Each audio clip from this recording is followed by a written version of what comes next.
Buenos días, hoy 13 de abril del año 2025 vamos a iniciar nuestra escuela dominical precisamente diciendo el título que es La señal de su poder sobre la muerte. Hoy 13 de abril, pero de hace 12 años, afortunadamente este país me dio una sentencia de asilo, entonces eso me permitió estar aquí.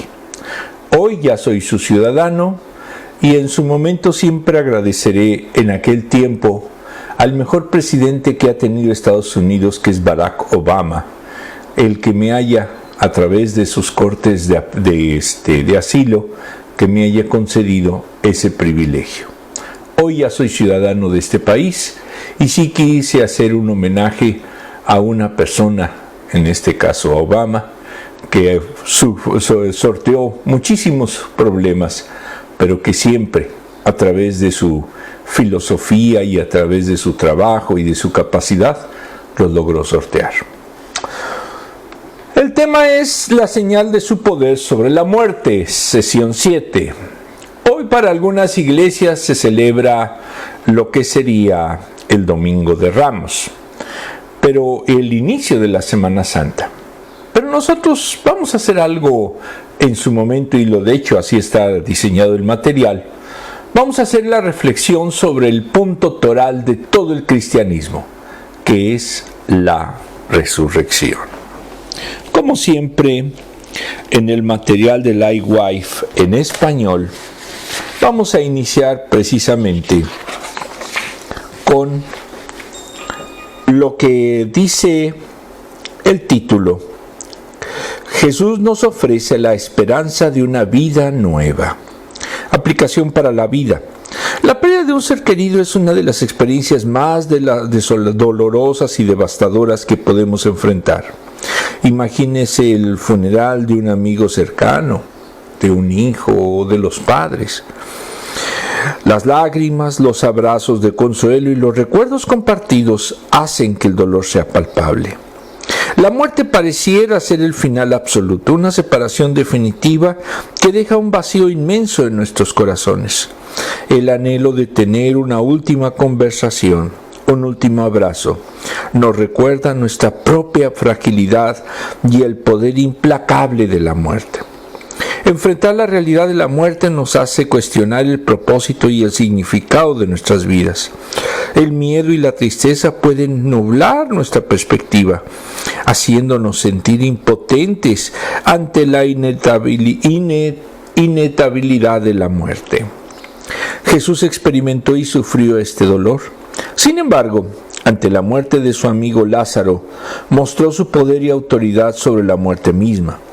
En esta sesión veremos cómo la promesa de Jesús de una vida nueva y eterna nos ofrece esperanza en medio del dolor y la pérdida.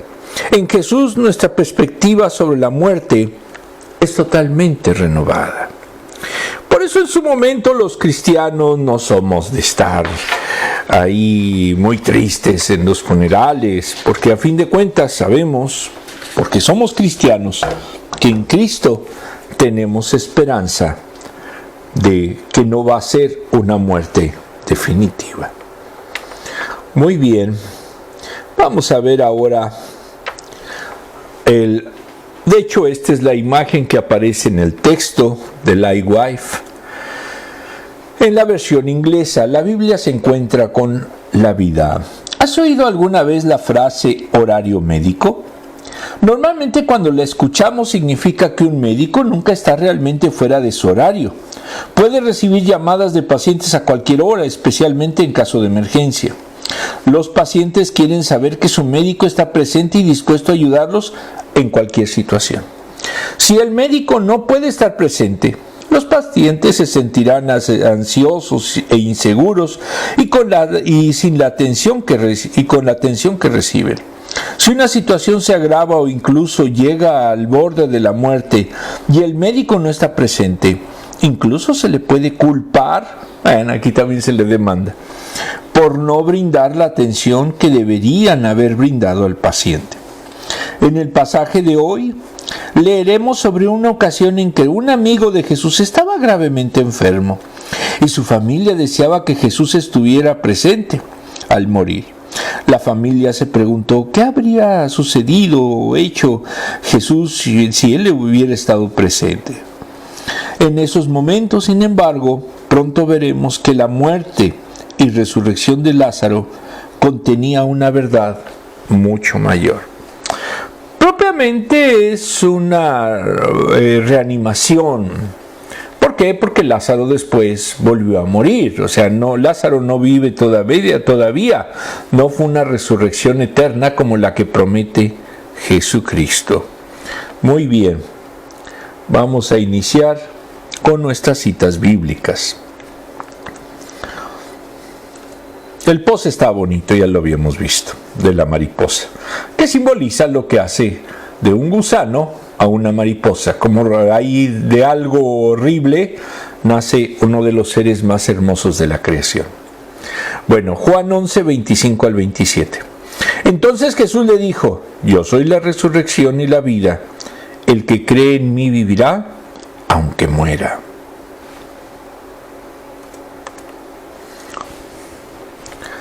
Y todo el que vive y cree en mí no morirá jamás. ¿Crees esto? Esto se lo está diciendo a Marta. Sí, Señor, yo creo que tú eres el Cristo, el Hijo de Dios, el que había de venir al mundo. ¿De dónde? Del cielo. Por favor, no piensen que el cielo está aquí entre las nubes. No, es de sentido simbólico, que es precisamente donde se encuentra nuestro Señor. Muy bien. El post que vamos a ver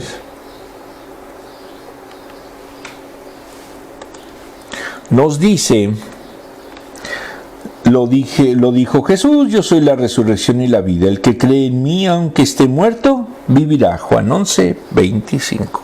Para que lo recuerden. Muy bien. Contexto. Punto 1. Jesús es la resurrección y vida. En el libro Diccionario Bíblico Ilustrado de Holman, que son varios autores, editorial Holman, es el futuro regreso de la vida. Para los que hayan muerto, los que creen en Cristo, alcanzarán vida eterna y felicidad. Los incrédulos, tormentos eternos y separación de Dios. Eso lo dice, yo no lo digo, eso lo dice la palabra. En el Nuevo Testamento se habla de una resurrección futura del cuerpo. En los sinópticos, en 2 oportunidades, Jesucristo resucita a 2 personas. El hijo muerto de una viuda, Lucas 7 del 11 al 17, y la hija de Jairo, Marcos 5, 22 a 43. Esto revela que el reino de Dios habría venido en la persona y misión de Jesús, y dijo a sus seguidores que Él resucitaría para nunca morir, incluso después de la muerte. Ya no sería necesario el matrimonio, Marcos 12, 18 a 23, y dijo que los patriarcas aún viven, Marcos 12, 26 a 27. Entonces esto significa que la muerte es otra dimensión totalmente distinta a la vida y a lo que conocemos. En el Evangelio de Juan es un tema destacado, quien lo describe como una realidad presente y un acontecimiento escatológico futuro. Los muertos resucitarán a una vida eterna y la vida de resurrección puede ser experimentada en parte en el presente. Cuando murió Lázaro afirmó Cristo: yo soy la resurrección y la vida. El que cree en mí, aunque esté muerto, vivirá, y todo aquel que vive y cree en mí no morirá eternamente. Juan 11, 25 al 26. Ya saben que cuando no diga de dónde viene, entonces es del Evangelio de Juan. La vida de resurrección es una realidad presente en el Hijo. 6, 35 a 40. Incluso relaciona la resurrección del cuerpo del creyente con la resurrección corporal de Jesús. Juan 20, 17. Es, llamémoslo así, nuestro paradigma. En el Diccionario de Profecía y Escatología de Roberto Gávez Alvarado, nos dice que en griego la palabra que se usa es anástasis. En el concepto bíblico implica la idea de levantarse o volver a la vida después de la muerte. Tanto profética, teológica y escatológicamente, tiene importantes implicaciones. Desde lo profético se habla de una resurrección para vida eterna o para vergüenza o desprecio eterno. Daniel 12:2. Apuntan a una esperanza futura de una resurrección física y una retribución final. Escatológicamente se relaciona con la creencia en el retorno de Jesús y el restablecimiento del reino de Dios. 1 Tesalonicenses 4, 16 y 17. Describe la resurrección de los muertos en Cristo y en el encuentro con el Señor en el aire, durante la parusia. También está asociada con la victoria sobre la muerte y la promesa de la vida eterna. Teológicamente es central en la fe cristiana. Pablo destaca la resurrección de Cristo como base para la esperanza de la resurrección de los creyentes. Allí demostró su poder sobre la muerte y su capacidad para dar vida nueva. Es vista como la garantía de la resurrección de los creyentes y la transformación de los cuerpos a unos incorruptibles y gloriosos. Filipenses 3, 20-21. Bernabé dijo que abarca el pasado, explica el presente y da esperanza al porvenir. Y eso es lo importante que debemos de tener nosotros. No nos debe de importar lo que pasa aquí. Les soy sincero, crisis, aranceles. Es intrascendente. ¿Por qué? Porque lo fundamental y lo que esperamos como cristianos es estar con nuestro Dios eternamente. Vivos, porque Él prometió que aún después de la muerte viviremos con Él. En la Biblia de Estudio Profético y Escatológico de Alfonso Ropero Versosa, editorial CLIE, nos dice que en la visión judía primitiva únicamente esperaban en el futuro una resurrección, pero el cristiano primitivo lo veía ya iniciado en la resurrección de Cristo y que aseguran con certeza el futuro. Es algo que ya se ha dado en Jesucristo, el resucitado, y que en Él está presente para la fe y en la fe. El muerto vivirá si tiene fe en Jesucristo. La fe salvadora estrictamente cristológica, la que cuenta con esa promesa, ciertamente que a ningún hombre, ni siquiera al creyente, se le ahorrará el trance de morir, como pasó con el propio Jesús. Mas contra esa experiencia tenebrosa está la promesa de Cristo, que aunque haya muerto, vivirá. Y eso es lo que no debemos de olvidar como cristianos. Versículo 25. En el libro Juan de Samuel Pérez Millós, editorial CRIE, que es el que utilizamos para describir los versículos en el Nuevo Testamento, de la profesión de fe de María y de Marta, versículo 24, reorientó el pensamiento de ella hacia su persona. La resurrección es el mismo. Es el quinto yo soy de los 7 que aparecen en el Evangelio de Juan. Al vincularse a la resurrección y a la vida, el yo soy adquiere el carácter de divino. Solo Dios tiene vida. Solo Él puede resucitar a un muerto. Todos los hombres están muertos delante de Dios a causa del pecado. Efesios 2:1. Es la muerte espiritual que es consecuencia del pecado, derivada de la condena inicial, que deriva en una separación entre el hombre y Dios. Génesis 2:17. La vida del hombre no regenerado está a merced del pecado. Esa es una creencia cristiana. La muerte en la Biblia no es el cese de la existencia, al término de la vida, sino un estado de separación que se produce entre el hombre y Dios a causa del pecado. Y cuando la parte física y espiritual del ser humano se separan. Eclesiastés 12:7, Santiago 2:26. E inicia desde el momento en que aparece el embrión humano. Salmo 51:5. Permanece en ese estado mientras no reciba la vida eterna, que es la vida natural de Dios, por unión vital con Cristo, el comunicador de la vida, alcanzándola por gracia mediante la fe en Él. 3:14-15, 36 y 5:24. Los que no son salvos en Cristo, la muerte espiritual es eterna. Serán incapaces de lograr sus metas morales y amar a Dios por sobre todas las cosas. Si en su iglesia le están diciendo que solo por lo que haga usted o de usted va a ser salvo, no se está engañando, porque eso no dice la palabra. Y 2, amarás al prójimo, dice, serán incapaces de lograr sus metas morales. ¿Cuáles son las metas morales? Primero, amarás a Dios por sobre todas las cosas. Eso a veces se nos olvida. Y 2, amar al prójimo como a uno mismo. El hombre natural no puede discernir las cosas de Dios, porque al ser espirituales para él son locura. Imposible de comprender. 1 Corintios 2:14. Jesús, al ser vida, puede dar vida a todo el que cree en él, sin que esté condicionado por la muerte física, como en el caso de Lázaro. La fe es el instrumento de salvación y por ella se produce la regeneración espiritual, por la que el muerto espiritual viene a la vida en una resurrección por identificación con Cristo. Dios es impulsado por amor a vivificar a quienes están muertos, acreedores de su ira.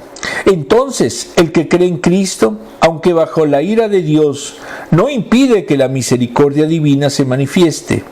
Y esto no hubiese sido posible sin la resurrección del Salvador.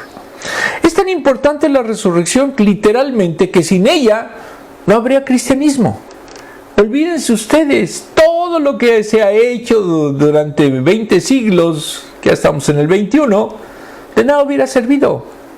Porque nuestro puntal es que Jesucristo resucitó. Muy bien. Es Cristo el buen pastor que dio su vida por sus ovejas. 10:15, 17 a 18. Esta identificación con Cristo da sentido a una nueva vida en el salvo, Gálatas 2:20. La vida eterna se recibe por unión vital con Cristo, 3:36. Entonces sería como la participación del salvo en la naturaleza divina, 2 de Pedro 1:4. Entonces la resurrección no solo es escatológica, sino la experiencia en donde se comunica la vida eterna. Versículo 26. Sigue en el tema de la muerte espiritual y la vida eterna. El que cree en Cristo al recibir la vida eterna no morirá jamás. Es decir, la muerte física no va a ser una protección, una proyección a la muerte eterna, sino a la experiencia de otra dimensión de la vida eterna. No es posible la vida eterna sin la fe en Cristo, porque el creyente no morirá para siempre. Pasará por la muerte física como cualquier ser viviente, pero permanecerá vivo en Cristo Jesús. La salvación es extensiva a todo el que cree, lo cual no es una acción natural del hombre, sino el ejercicio del don que Dios le dio para recibir la salvación en Cristo. La fe, gracia y salvación son dones de Dios. Efesios 2, 8 y 9. Y eso debemos de tener presentes. Somos salvos los que creemos en Jesucristo como nuestro Salvador, por fe, por gracia, pero estos son dones de Dios. Finaliza con una pregunta retórica. ¿Crees esto? Exige una respuesta. Las palabras sobre la vida eterna y la fe en Él no son un mero discurso religioso o filosófico, sino un llamamiento determinante a la fe.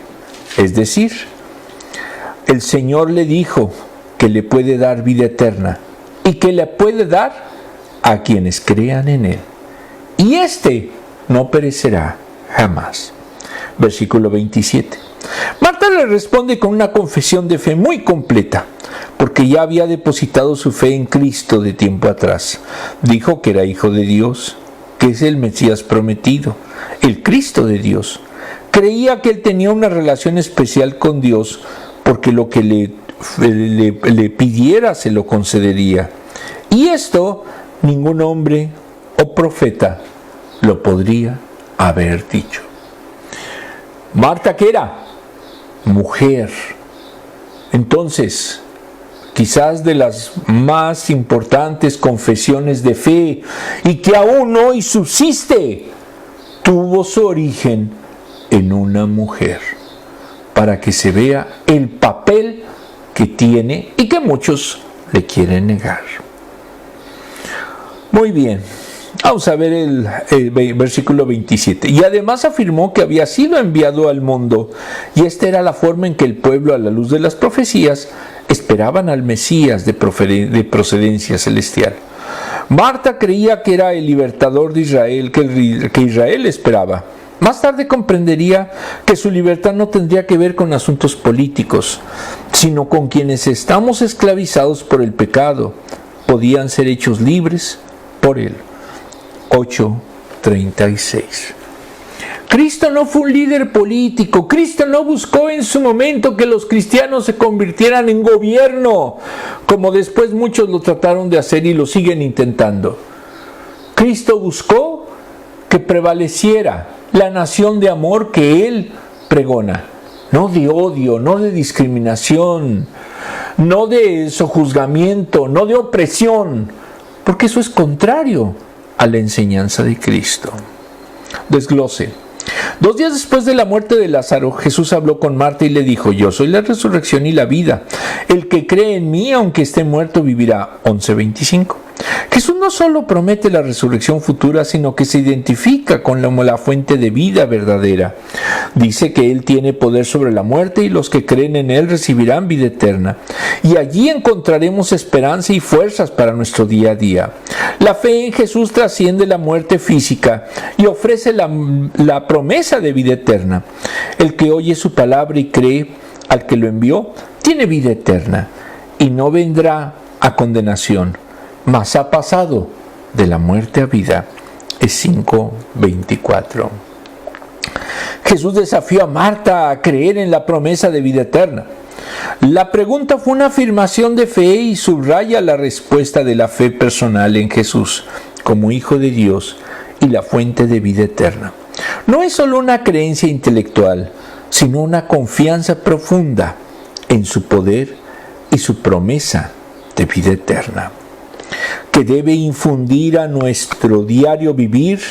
Jesús invitó a Marta a confiar en Él, incluso en medio de su dolor y pérdida. Marta creyó y debe de ser ejemplo para todos nosotros. La fe es la certeza de lo que se espera, la convicción de lo que no se ve. Hebreos 11:1. Y la declaración de Marta es una demostración de esa certeza y teológicamente es de las más completas que encontramos en el Antiguo y Nuevo Testamento.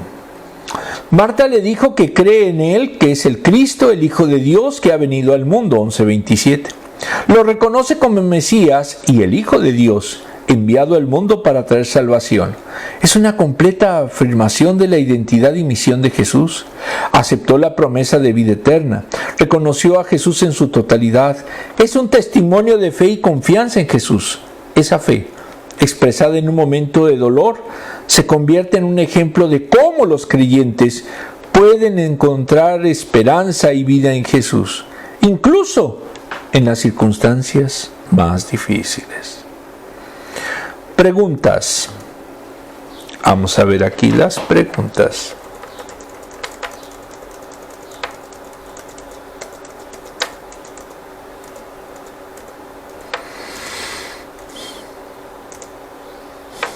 Está mono el signo de interrogación. Gracias a Google. Primeramente, primera pregunta, ya saben que la primera es la de español y la segunda es la de inglés. ¿Vivirás esta vida terrenal por siempre? No. Salvo muy pocas excepciones en la Biblia, se habla de personas que no murieron. Enoc, Elías, etc. Y Jesús. Pero en este caso, si somos cristianos y tenemos verdadera fe en el Salvador, tenemos esa esperanza escatológica. ¿Qué hace falta para llamar al médico? Pues que estés muy grave. Solamente creemos que nosotros debemos de ir al médico cuando estamos ya en las últimas. ¿Pero qué creen? El médico también nos sirve para prevenir. Entonces no se espere a que se sienta hasta ya casi morir para llamar al médico, no. Atiéndase, prevéngase, hágase exámenes. ¿Por qué? Porque debemos de tratar de vivir más en la medida de lo posible. La 2. ¿Quiénes recibirán la vida eterna incluso después de la muerte? Los creyentes en Cristo. Los demás, de acuerdo a la palabra, no. No lo digo yo, vuelvo a repetir, así lo dice la palabra. Si le creemos a la palabra, entonces es verdad. ¿Cómo te consuela y te anima a saber que Jesús tiene poder sobre la muerte? Si Él en su momento nos da la esperanza de que podamos vivir eternamente, yo le creo. Esa es básicamente la esencia de un cristiano, creer en esa promesa que ya lo vimos es profética, escatológica y teológica. Muy bien, vamos a iniciar ahora con el siguiente versículo. Juan 11 del 38 al 40. Jesús resucita a Lázaro. 38. Conmovido una vez más, Jesús se acercó al sepulcro. Era una cueva cuya entrada estaba tapada con una piedra. 39. Quiten la piedra, ordenó Jesús. Marta, la hermana del difunto, objetó. Señor, ya debe oler mal, pues lleva 4 días allí. Muchos en su momento en los funerales dicen, ábranlo, déjenlo salir. Quisiéramos que sea lo mismo, pero lamentablemente no va a salir el muerto. Y aquí el dador de vida dice, quiten la piedra. Entonces hay que obedecerlo. ¿No te dije que si crees verás la gloria de Dios? Le contestó Jesús. Recordemos los últimos versículos que habíamos visto. En el post, ¿no te he dicho que si crees verás la gloria de Dios? Efectivamente, esa es una promesa que tenemos de Él y que yo le creo. Contexto. 2. El milagro de revivir a Lázaro. En el libro de los milagros de Jesús Martínez, editorial Lituar Publicidad C.A., Betania, que estaba a 35 kilómetros al este de Jerusalén, era la ciudad donde vivían Marta, María y Lázaro, amigos de Jesús, quienes recibían a Jesús cuando iba a esa ciudad, Mateo 21:17, Lucas 10:38. Jesús los amaba. Era alrededor del año 30 después de nuestra era. Es el único milagro donde se menciona el nombre del involucrado, los miembros de su familia y la ciudad donde vivía. Cuando llegó Cristo a Betania, Lázaro tenía 4 días de haber muerto. Ahí no había avión. Eran cientos de kilómetros los que tenía que recorrer. La demora en llegar fue intencional, versículo 6. La muerte entró como un intruso para menoscabar la felicidad del hombre. Llega como resultado de la ausencia de Dios en las vidas del ser humano. Es un descanso, pero momentáneo. Apocalipsis 14:13. La muerte de Lázaro entristeció a Jesús cuando vio a María y a los judíos que lo acompañaban, versículo 3, cuando iba camino al sepulcro, versículos 34 a 35, y cuando llegó a la tumba y se cercioró que había muerto, versículo 38. Dios llora con nosotros, conoce nuestro dolor y sabe su causa. Tenemos un Dios que se compadece de nuestras debilidades. Hebreos 4:15, Salmos 103:13. Aunque había manifestado su fe, Marta duda por un segundo, versículo 39, el que su hermano regrese a la vida.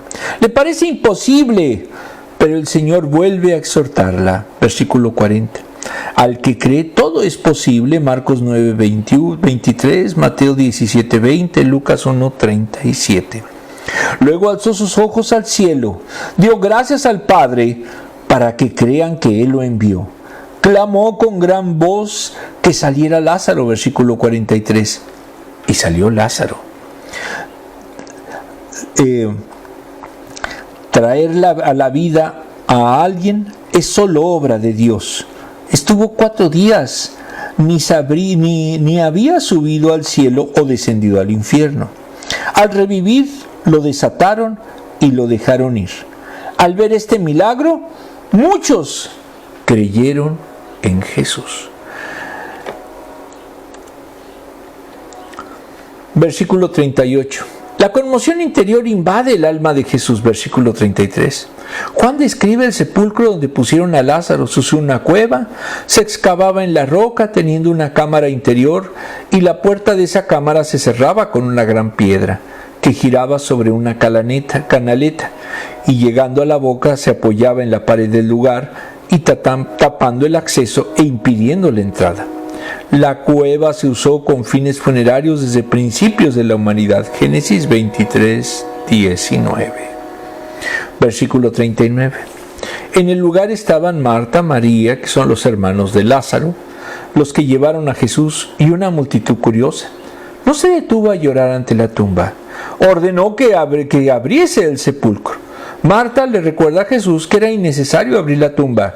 Allí nada más había un cadáver que ya tendría el hedor propio de 4 días. Los judíos ponían ungüentos olorosos sobre el cuerpo, pero no lo embalsamaban como los egipcios. Entonces la descomposición no se detenía y el mal olor afloraba. Jesús le había dicho que su hermano resucitaría, versículo 23, lo cual ella lo vio como una esperanza escatológica. Ya vimos lo que es eso. Versículo 39. No podía imaginarse lo que iba a ocurrir aquel día. Los judíos creían que el alma estaría 3 días en el entorno del cuerpo para entrar nuevamente en él y restaurar la vida, y después partía a su lugar. Y no era posible restaurar la vida. Ya habían pasado 4 días. No era factible que lo podría resucitar en esas circunstancias. En la oposición humana es donde puede manifestarse la gloria de Dios. Todo esto es la base para que los presentes testifiquen el milagro. Murió. Incluso quitar la piedra era una falta de respeto al muerto. Cuando los médicos dicen humanamente que ya no hay nada que hacer, el único que de repente hace un milagro inexplicable para la ciencia médica es Dios. Versículo 40. Al temor de Marta, viene la respuesta de Jesús, recordándole que ya le había dicho que Lázaro resucitaría. No habla de resurrección, sino de ver la gloria de Dios. Él sería glorificado con el milagro impactante de volver al muerto a la vida. Es decir, Dios. Al final de su ministerio dijo: te he glorificado en la tierra. 17:4. Este milagro es una manifestación impresionante de su poder, mirando siempre abajo la dimensión de la gloria de Dios. Esto siempre bajo la esencia de la fe. Por eso dijo: si creyeres, los presentes serían testigos de la fe. Él le había dicho que era la resurrección y la vida, y si hubiesen muerto vivirán, y le preguntó si creía eso. Marta dio testimonio de su fe, lo reconoció como Mesías, Hijo de Dios y enviado del cielo. Ahora de nuevo le inquirió para que creyese en él con la sujeción a la de su voluntad, e iba entonces a ver la gloria de Dios. Jesús, conmovido, llegó a la tumba de su amigo Lázaro. Se usaban cuevas como recinto funerario y se sellaban con grandes piedras. Reflejó su propia empatía y humanidad. Se identificó con el dolor y la tristeza de la pérdida humana. Él entendió y compartió este abanico de emociones. Él es sumo sacerdote que puede compadecerse de nuestras debilidades. Hebreos 4:15. Pidió remover la piedra. Hasta la hermana del finado le dijo que había pasado 4 días, y aunque lo sepultaron con flores aromáticas, es posible que ya había empezado la descomposición del cuerpo. Jesús desafió sus expectativas y pidió que se quitara la piedra. La piedra simboliza las barreras y la apertura a la obra milagrosa de Dios. El quitar la piedra es como testificar la fe verdadera. Marcos 2, del 11 al 12. cuando Jesús le dijo al paralítico que se levantara, que tomara su lecho y anduviera, aunque desafió la lógica humana, es la clave para experimentar su poder. Jesús dijo a Marta: ¿no te han dicho que si crees verás la gloria de Dios? 11:40. Es una reafirmación de su promesa y un llamado a la fe. Ver su gloria se vincula a la fe y a la disposición de creer en el poder y autoridad de Jesús. La gloria de Dios se revela por los actos poderosos que desafían las expectativas humanas y muestran su poder sobre la vida y la muerte. Preparó a los presentes para que vieran un milagro, restauró la vida de Lázaro y demostró la autoridad divina de Jesús y su misión de redención. 1:14.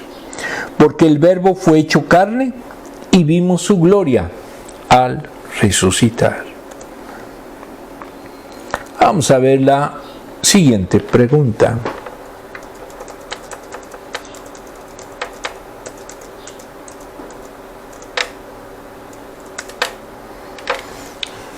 La primera es en español. ¿Qué relación tiene la obediencia con ver la gloria de Dios?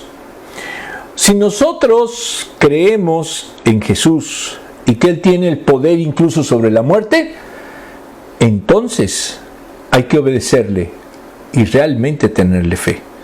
No pensar que ya todo está perdido. Hay veces que en su momento vemos circunstancias muy difíciles, pero si tenemos fe en el poder de Dios, en el poder de sanación, en el poder que en su momento le da a los seres humanos para que puedan curarse, etc., hay que creer en Dios, porque todo ese poder viene precisamente de Dios. ¿Qué aprendemos acerca de Jesús a partir de su respuesta emocional en la tumba de su amigo? Que Jesús no es solamente palabras, Jesús es acción. No es solamente se quedó con el dolor, se murió. No, Él dijo que lo iba a revivir. ¿Podemos hacer eso nosotros? Bueno, Jesucristo dijo que nos daba, o que a sus discípulos les da ese poder, y de hecho lo hicieron en algunas ocasiones. Quizás en este momento no tengamos esa posibilidad, pero sí tenemos la esperanza y tenemos la seguridad de que estaremos con Él en su gloria. Muy bien, vamos a continuar.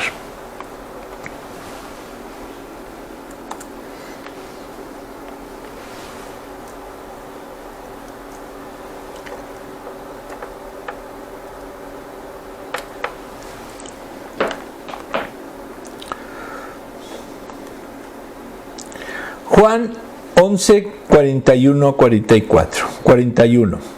Entonces quitaron la piedra. Jesús, alzando la vista, dijo: Padre, te doy gracias porque me has escuchado. Jesús no le pidió el milagro. Jesús ya estaba seguro que el milagro se habría hecho por el poder tanto de Jesús como del Padre. Ya sabía yo que siempre me escuchas, pero lo dije por la gente que está aquí presente, para que crean que tú me enviaste.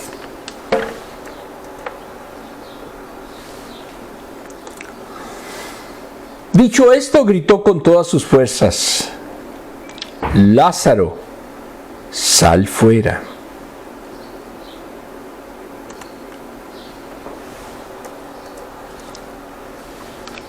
El muerto salió con vendas en las manos y en los pies, y el rostro cubierto con un sudario. Quítenle las vendas y dejen que se vaya, les dijo Jesús. ¿Cómo lo hizo? ¿Cómo puede alguien estando atado de manos y pies salir de una tumba y vivo cuando ya estaba muerto? Solo por el poder de Dios.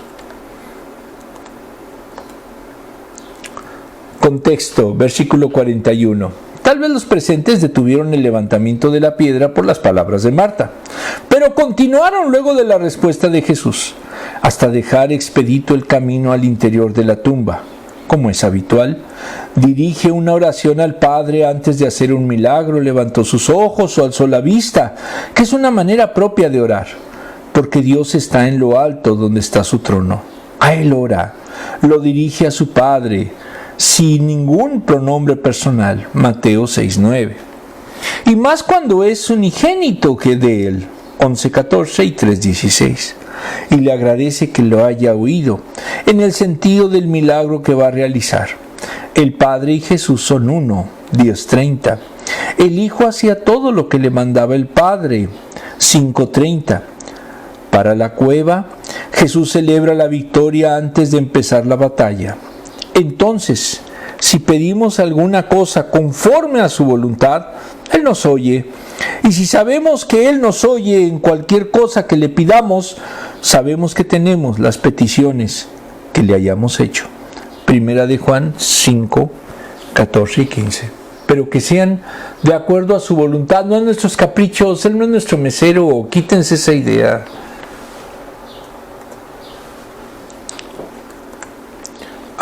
Perdón. Muy bien.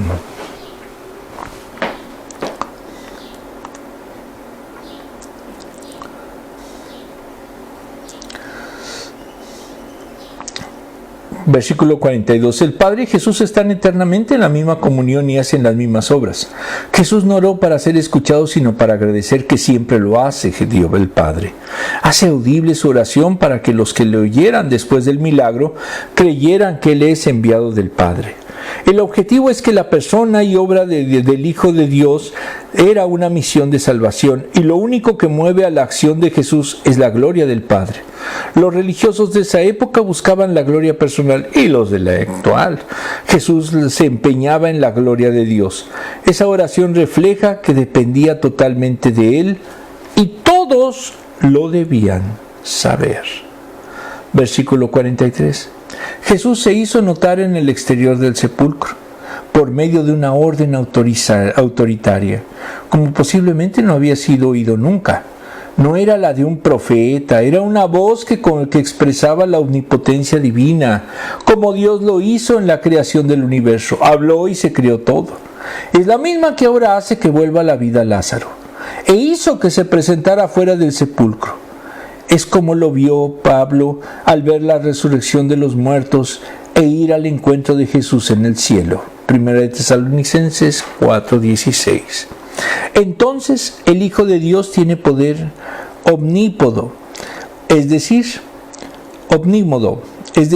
una expresión de la omnipotencia de Dios. Y ambos tuvieron lugar por el poder de su palabra. Y esta restauración tuvo lugar en respuesta a una sola orden. El que estaba muerto no puede resistir la autoridad del autor de vida. Y la muerte tuvo que dejar suelto al que había entrado a su dominio. Como las puertas de Hades no prevalecerán sobre la iglesia. Mateo 16:18. Versículo 44. Juan refiere al resultado de su voz de autoridad. No repite el nombre del resucitado. El que había perdido la vida sale de su tumba, y esto es reflejo del poder irresistible que desplegó Jesús. El que estaba inerte en el interior ahora aparece en el exterior. A él lo habían envuelto con lienzos, se ataban las vendas sobre los brazos y pies, por donde terminaba la de envolverse el cadáver. No solo recuperó la vida, sino que salió al exterior atado, lo que era imposible humanamente. Hablando, porque alguien atado no puede moverse. El sudario que cubría el rostro impedía ver al hoy revivido, y aún así vino al exterior a la orden de Jesús. Además ordenó que lo desatasen para que se pudiese ir. Entonces, cuando Dios da vida, la da plenamente. Reflexión del libro 95 Tesis para la Nueva Generación. Muchos me han criticado, bueno, ¿y por qué si es un texto para luteranos? No, no es para luteranos, es para cristianos en general, y me parece muy adecuado. De Lucas Magnin, editorial CLIE, tomamos la número 14 que dice: Dios castiga a los que abusan de su pueblo, no importa si son los de afuera o los de dentro. Si hay un dictador, si hay un opresor, adentro o fuera de la iglesia, Dios no está con él. El protestantismo nace el 10 de diciembre de 1520. Era viernes, alrededor de las 10 de la mañana. Lutero, Melanchthon y Agricola, por cierto, tengo un amigo que se llama Agricola, hicieron una performance teológica que significa la ruptura definitiva con la Iglesia Católica. Cerca de la puerta de Elster, rodeados de sus estudiantes de la Universidad de Wittenberg, Lutero quemó la bula Exsurge Domini, donde el Papa León X condenaba la doctrina luterana, incluidas sus 95 tesis, y ordenaba que se retractara inmediatamente, y así como varios libros más, incluyendo el derecho canónico. En una palabra, rompió con el orden existente. Prender fuego a sus documentos oficiales y libros era quemar sus naves y puentes. Desde entonces sería un renegado. Lutero dijo: ya que has confundido a los santos de Dios, hoy el Señor te confunde a ti. Un mes después, León X publicó la bula Deset Romanum Pontificem, en la que lo excomulgaba. Tenía 37 años. Lutero rompió no por capricho o arrebato de indignación, era una convicción lentamente madurada en la búsqueda de Dios, el estudio de su palabra y el análisis de las realidades de su tiempo. Yo no voy a ser un anticatólico que dicen que no hay que despreciarlos, ¿no? Simplemente yo reconozco que es una religión diferente. ¿Por qué? Porque no tienen a Cristo en su centro. Era el desenlace inevitable de la arrogancia de las autoridades de la Iglesia, que ni siquiera se tomaron el tiempo para oír las demandas sinceras y bien fundamentadas de un andrajoso frailecito alemán. El papado, miope y seguro de sus muchos años de dominio, no acertó ver lo que era evidente para los humanistas, burgueses y eruditos de la época. Entonces Lutero se tuvo que convertir en revolucionario si quería continuar siendo religioso. Yo diría si quería ser cristiano. En América Latina, muchos jóvenes de segunda o tercera generación están en crisis con la fe. Y aquí también en Estados Unidos. ¿Qué aprendimos desde la infancia? Borges dijo: toda persona llega a ser escéptica de lo que conoce. El incremento de las tasas de escolarización, un mayor acceso a la educación superior, el Internet, han hecho una generación permeable a ideas ajenas al universo de sus padres y abuelos. Los conversos en la primera generación, en la segunda mitad del siglo XX, es vista como una tradición que se siente incompleta e incómoda. Incluso se distancia de etiquetas como fundamentalista o evangélico. Los jóvenes ya no creen en muchas cosas. ¿Por qué? Precisamente porque se han dejado guiar por falsos dioses. Hay una revisión en que creemos y por qué. Lutero dijo: no nos digas con tanta frecuencia iglesia, iglesia, iglesia. Debéis convencernos de que sois la iglesia. Esta es la cuestión.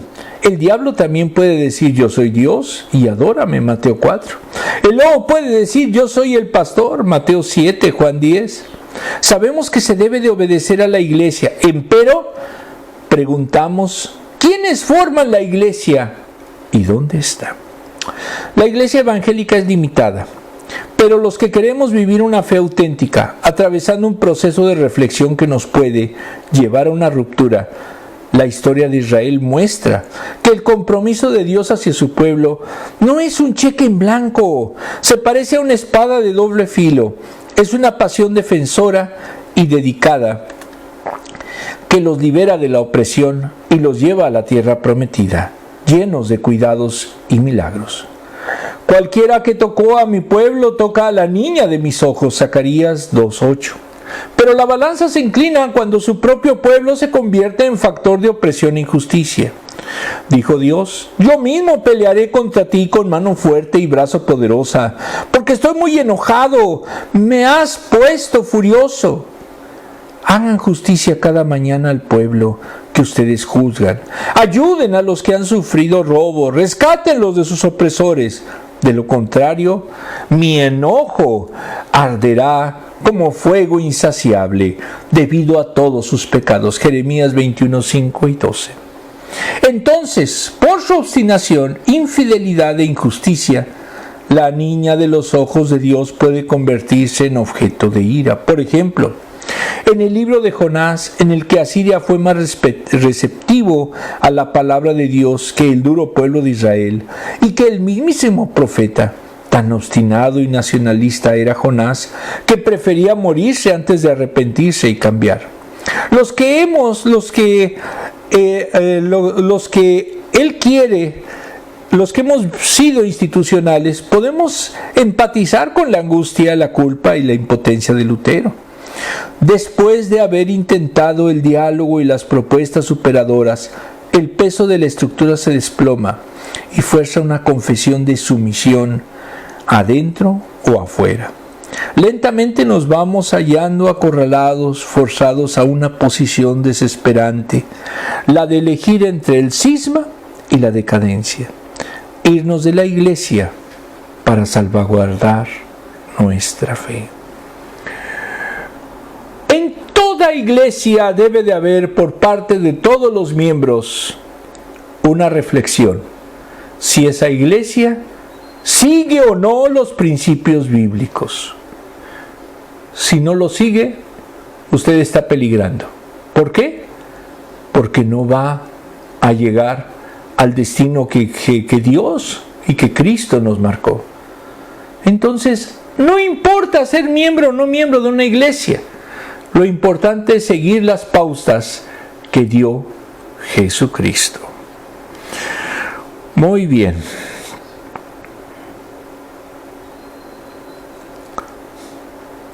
A ver, dice, nuestras convicciones espirituales, nuestra dignidad personal o incluso la salud mental, o quedarnos y renunciar a lo que creemos. Quedarse significa bajar la cabeza, disolverse en la estructura, hasta hacerse irrelevante.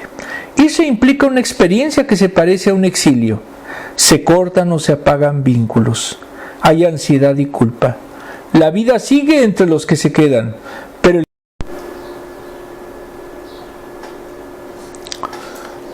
pero el que toma distancia debe rearmar relaciones, compromisos, espacios, ideas. Algunos no terminan nunca de reponerse de esa crisis y tristemente se exilian de la comunidad cristiana. Es muy difícil para un exiliado vivir en un lugar en que es diferente a donde nació, a donde vivió, lo que estudió. Pero a veces hay que tomar la decisión, en el caso del cristiano, para verdaderamente vivir su vida en plenitud cristiana. Porque si en su momento se doblega a la voluntad de la comunidad, por la tradición, pues nunca realmente llega a ser verdadero creyente. Desglose. Después de que le quitaron la piedra, Jesús levantó su vista al cielo, oró, dando gracias a Dios por haberlo oído, demostró la confianza en la relación íntima con su Padre y expresó su fe y certeza en que Dios siempre escucha sus oraciones. El Hijo no puede hacer nada por sí mismo, sino lo que hace, lo que ve hacer al Padre. Porque todo lo que el Padre hace, el Hijo también lo puede hacer. 5:19. Porque hay una profunda comunión entre el Padre y el Hijo, lo que es fundamental para entender el poder y la autoridad de Jesús en los milagros que realiza. Y esto lo hizo para que esa multitud creyeran que Dios lo había enviado. 11:42. Su oración audible es para el beneficio de los presentes, para que crean en su misión divina y su relación con el Padre. Jesús buscó fortalecer la fe de sus seguidores y demostró que su poder provenía de Dios, y así glorifican al Padre. Los milagros de Jesús son una revelación de la gloria de Dios y están destinados a llevar a las personas a la fe. Dijo: creedme que yo soy en el Padre y el Padre en mí. De otra manera, creedme por las mismas obras. 14:11. Los milagros son evidencia tangible de su identidad y misión divinas. Jesús clamó con voz fuerte: Lázaro, sal fuera. Al poner de su palabra, Lázaro salió de su tumba y lo desvendaron. Esa reanimación es un milagro de restauración física y testimonio del poder de Dios. Es un símbolo de la victoria venidera de Jesús sobre la muerte. Anticipa su propia resurrección y confirma que Él es la resurrección y la vida. Al ordenar desatarlo y dejarlo ir, simboliza la liberación completa que Jesús ofrece, no solo de la muerte física, sino del pecado y de la muerte espiritual. Pablo dijo que Jesús resucitó, ya no muere, porque al morir el pecado murió, y en cuanto vive, para Dios vive. Romanos 6, 9 y 10. Resucitar a Lázaro es una manifestación del poder de Jesús de dar vida nueva y eterna para aquellos, y solamente para aquellos que creen en Él. Vamos a hacer las últimas preguntas.